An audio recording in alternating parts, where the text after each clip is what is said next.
cereal at Safari.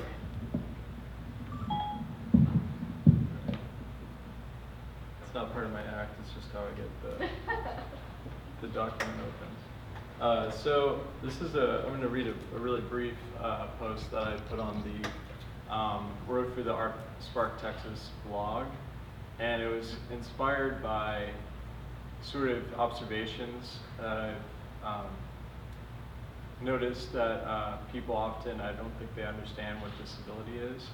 It's not really thought of as a social movement or a social group. It's often left off of a lot of lists when people talk about progressive politics. So this is sort of, I guess, a refresher course on what disability is. People tend to approach disability from one of two perspectives.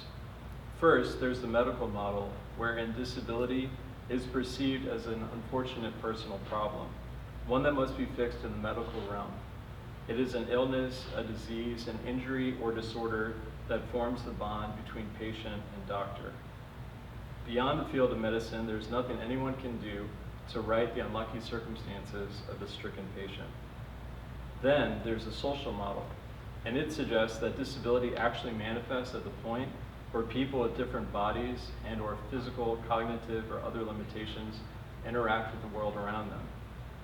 Adherents of this philosophy view injuries, diseases, and other bodily imperfections as natural and inevitable, thus modifying the built environment and social structures to accommodate people with different bodies and limitations is the surest way to mitigate the difficulties they experience.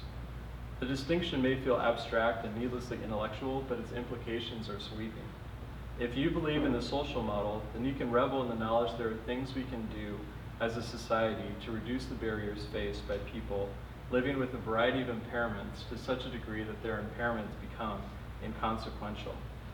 Follow that same line of thinking, and you might find that maintaining the status quo, knowing in doing so you exclude more than a fifth of the population, amounts to discrimination.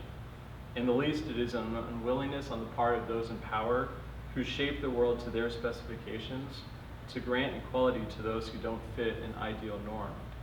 In short, what you believe disability is either awakens you to centuries of oppression or allows you to press on completely unaware of the thoughts and actions that contribute to the ongoing marginalization of people with disabilities.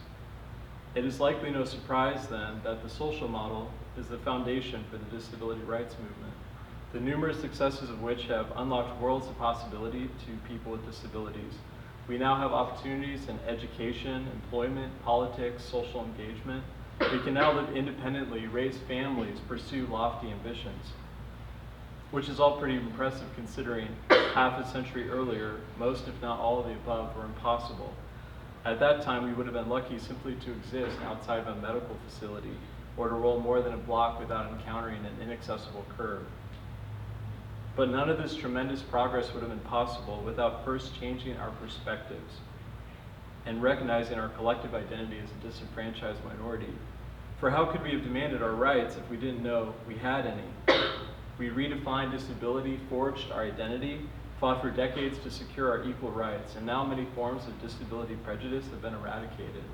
But though we enjoy a wide array of opportunities than ever before, guaranteed by legislation less than 30 years old, the foundation of our movement, our very identity, is constantly under attack. When diversity is mentioned, disability is often withheld. When we demand representation, we are told disability is different from other minorities. When we call out ableism, few pay attention. And as we are denied our identity, our rights are called into question.